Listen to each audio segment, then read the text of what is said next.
Hi friends, இன்னைக்கு முதலமைச்சர் பதவி ஏற்கிறாரு விஜய் அவர்கள். ஆனால் இந்த ஃபங்க்ஷனுக்கு சங்கீதா அவர்களை இன்வைட் பண்ணலை அப்படின்றது ஒரு முக்கிய நியூஸாக இப்போ போயிட்டு இருக்கு சோசியல் மீடியாவில். தமிழக வெற்றி கழகம் அப்படின்னு அரசியல் கட்சியை தொடங்கி 2 வருஷம் தான் ஆகுது. ஆனால் அதுக்குள்ள இப்படி ஒரு மிகப்பெரிய வெற்றியை காமிப்பாரு அப்படின்னு கொஞ்சம் கூட யாருமே எதிர்பார்க்கல. சரி, ஓகே, ஒவ்வொரு பிரச்சார கூட்டத்தின் போது நல்ல பேச்சினாரு அண்ட் இந்த பேச்சுக்கு கண்டிப்பாக மக்கள் ஆதரவு கிடைக்கும். ஆனால் சிஎம் பதவி கிடைக்கிற அளவுக்கு இவருக்கு தொகுதி வராது அப்படின்னு எல்லாருமே முடிவு பண்ணி ரொம்ப வெயிட் பண்ணாங்க. ஆனா எலெக்ஷன் ரிசல்ட் அன்னைக்கு அந்த ஒரு மாற்றத்தை மிகப்பெரிய அளவுல காமிச்சாங்க. விஜய் அவர்கள் தான் வரணும் அப்படின்னு செம்மையான வெற்றியை கொண்டாடி வச்சிருந்தாங்க.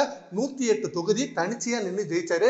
இதை 2 கட்சியினரும் ஏத்துக்கவே முடியல. என்னடா இது, இப்ப வந்த மனுஷன் இப்படி ஒரு மிகப்பெரிய வெற்றி அடைஞ்சிருக்காரு அப்படின்னு சொல்லி எல்லாருக்குமே செம்ம அதிர்ச்சியா தான் இருந்தது. ஆனா விஜய் அவர்கள் மக்கள் மேல வச்ச நம்பிக்கையை மக்கள் காப்பாத்திட்டாங்க.